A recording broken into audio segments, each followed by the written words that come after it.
Hi guys, welcome back to Chalice Collectibles. Fresh faced, all shaved, all haircut, all done that, so don't be alarmed. And if you see videos in the future, in the next few weeks where I've got my beard, I haven't just suddenly grown it back overnight, they've recorded in advance. Anyway, today we are talking about the biggest mistakes that people make when submitting to CGC. If you've seen my recent video, I got 3 books back from CGC, all much lower grade than I wanted. It's not that anything was done wrong to the books or anything like that, it's because I personally made the mistake. I've got 2 more coming back from that batch. I expect around the same, but one of them was for one of them's from my personal collection. The other one, I knew it was going to be a low grade because the cover's fairly detached and stuff. But anyway, so you've seen those mistakes, and I talk to people in the community quite a lot, and it's daunting when you're first submitting to CGC, and there are mistakes that are made.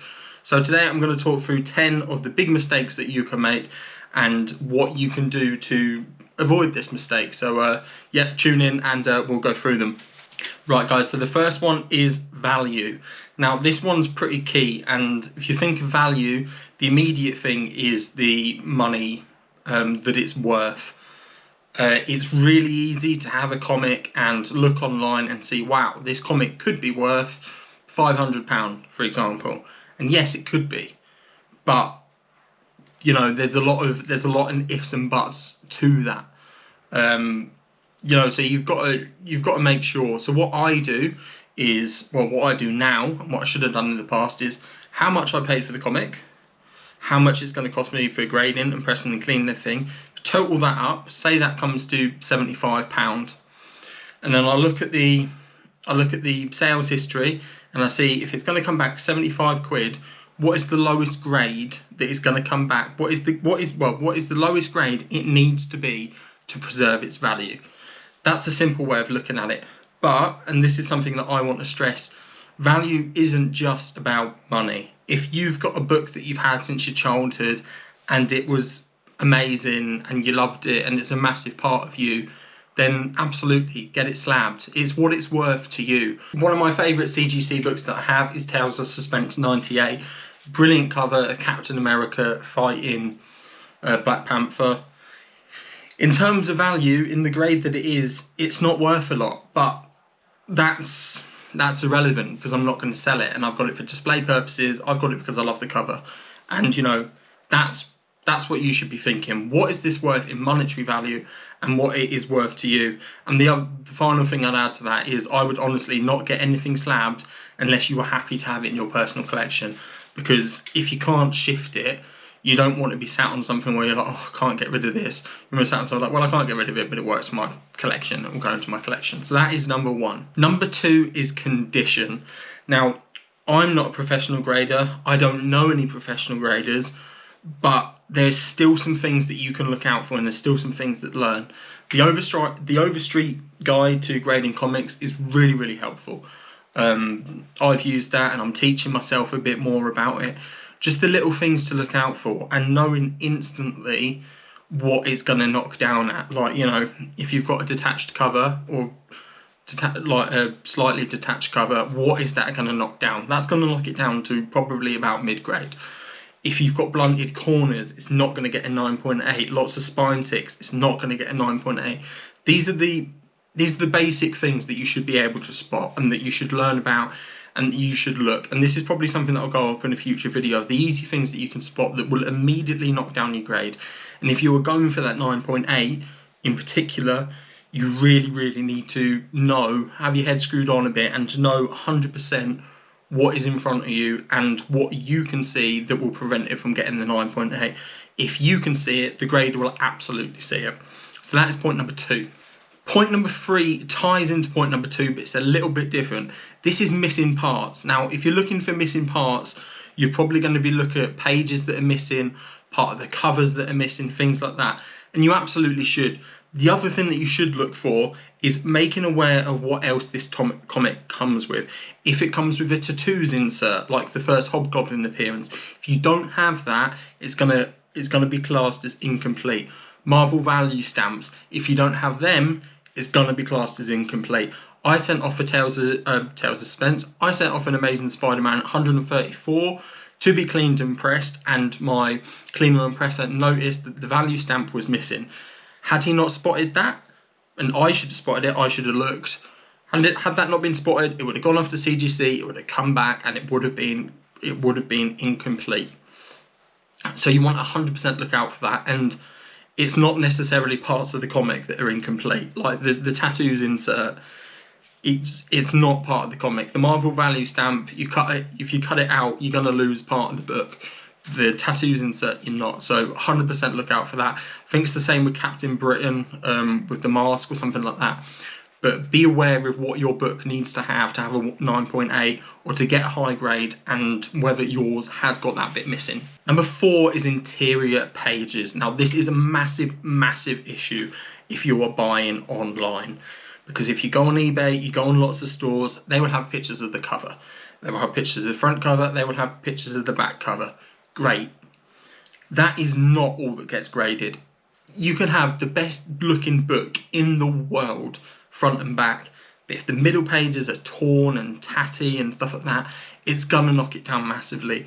So when you get a book, if you're gonna turn it off for graded, be very, very careful when you're doing it, but you know, just flick through it, make sure all the pages are there, make sure the staples are there, make sure they're all connected, look at the staples, see if they're rusted, things like that. Just make sure it is all there. Make sure that you have got a complete book, and make sure you are not missing something inside the comic. It is far, far too easy just to look at the outsides and judge it from there, but that is going to hit you hard. Number 5, and it is an absolutely huge one, pressing and cleaning. I use a presser and cleaner, everyone I know uses a press and cleaner, and honestly, if you're going to get books off to CGC, get them pressed and cleaned first. It comes to about 10-15 quid. The difference in value it can make. You just need to go out there and look at the price for a 9.8 comic and a 9.6 comic. Not getting it pressed and cleaned is, you're asking for trouble, in my opinion. I will always get things pressed and cleaned. Get it all flattened out, even, you know, it's stuff that you might not even notice just by handling it. Just save yourself massively, you know. Don't have it back and think that, you know, oh, it's pressed and cleaned. No, I should have got it pressed and cleaned. And this is another thing that ties into that. I personally hate it when someone's selling the slab and they say, oh, it hasn't been pressed and cleaned, so it could get a bump.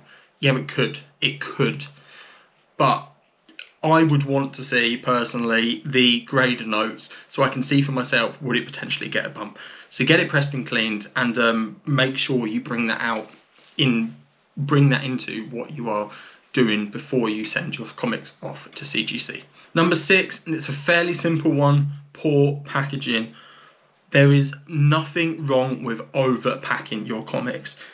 Honestly, the mail, you know, things, especially if it's going to CGC and it's going in the plane, it's going in trucks, it's going through everything. Make it bomb-proof. Send your comics off how you would want to receive them.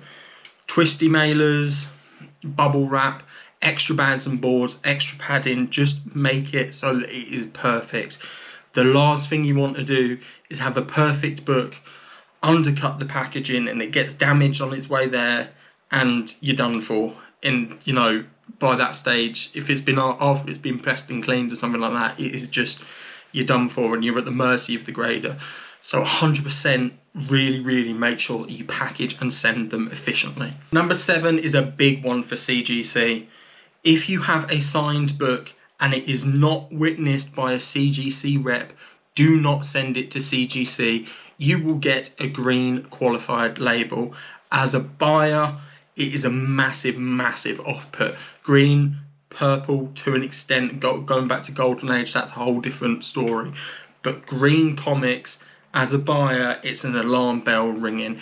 If you have a comic that is signed, that is not witnessed by a CGC at an event or something like that, send it to CBCS. They do signature verification. CGC do not. It does not matter if you were there. You have pictures of you with this artist, with this writer, signing your comic. Doesn't matter. Certificate of authenticity doesn't matter. It has to be witnessed by a CGC rep. So if you have a comic that's signed and that is not the case, it was not witnessed by CGC, do not send it. Send it to CBCS instead. Number 8, and this is a big one that people get wrong all the time, new comics and expecting a 9.8. That is absolutely not guaranteed. There can be spine ticks, there can be manufacturing errors, although they are taken into account with grading, but just because the comic is brand new and off the shelf, it does not mean it's a 9.8. I would urge you, still take exactly the same cautions and go through the procedure with a brand new comic as you would with a 40-year-old comic. Make sure there's nothing that you are missing and make sure there's nothing there. There is nothing worse than sending brand new books off to CGC and getting them back 9.6, 9.4 because you have missed something.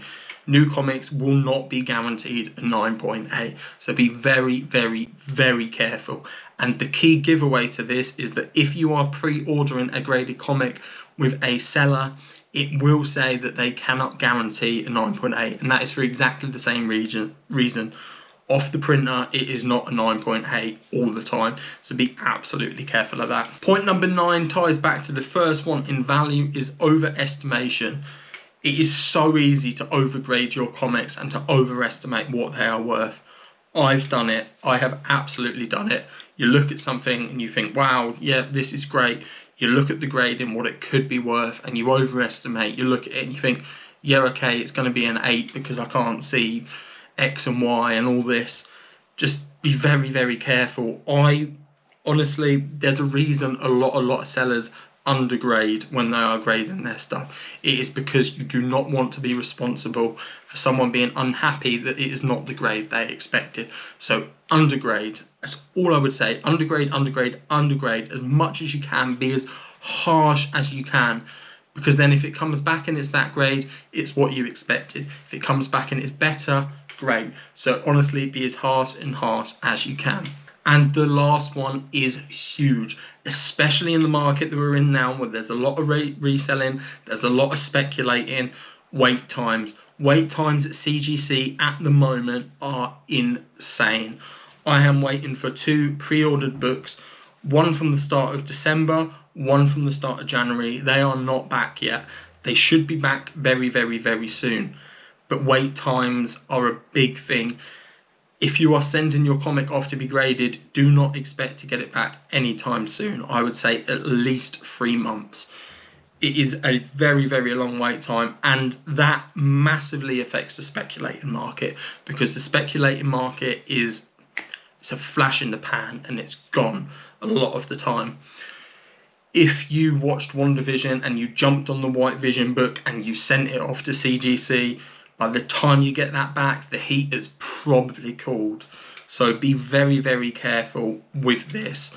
I'm not into speculating that much as it is. I would much rather just buy things that I want and things that I like, but I know that it is something that is massively, massively popular. But absolutely do take wait times into account. You will be waiting for ages. They are massively backed up. It is a huge, huge problem, but it's something that we're seeing across the board. PGA have cut off their grading applications for cards and things like that. CBCS are backed up, they're not as long. You know, it is just backed up, but just be prepared. If you send something off, you are not going to get it back anytime soon. So be patient and be prepared for that. So that's it, guys. Those are the 10 key mistakes that people make, like myself, that people make when submitting to CGC. So please do take all this into account. Let me know what you think. Let me know if you've got any tips as well. As you've seen, I've made these CGC mistakes. You've seen it in the videos. You can see it firsthand. This is something that I'm going to be doing massively. I've not got another CGC submission going off anytime soon. I will probably be making the switch to CBCS because quality control issues and stuff that we will discuss in the future. But honestly, use this list as your Bible and do your research and just learn. Just don't get burned. Once again, thanks for watching. I will see you guys back next week. Funnily enough, I do have another CGC return. It is due back any day now, so that'll probably be next week's video. Please do like, hit the subscribe, hit the bell so you can see things going up. Comic content is at a minimum every Friday. We also got other collectibles, Pokemon cards, Pokemon Nuzlocke and stuff. So check out our other offerings. let us know in the comments what you thought of this video. Let us know if you've got any tips, and let us know your experiences. And yeah, once again guys, thank you very much, and I will catch you next time.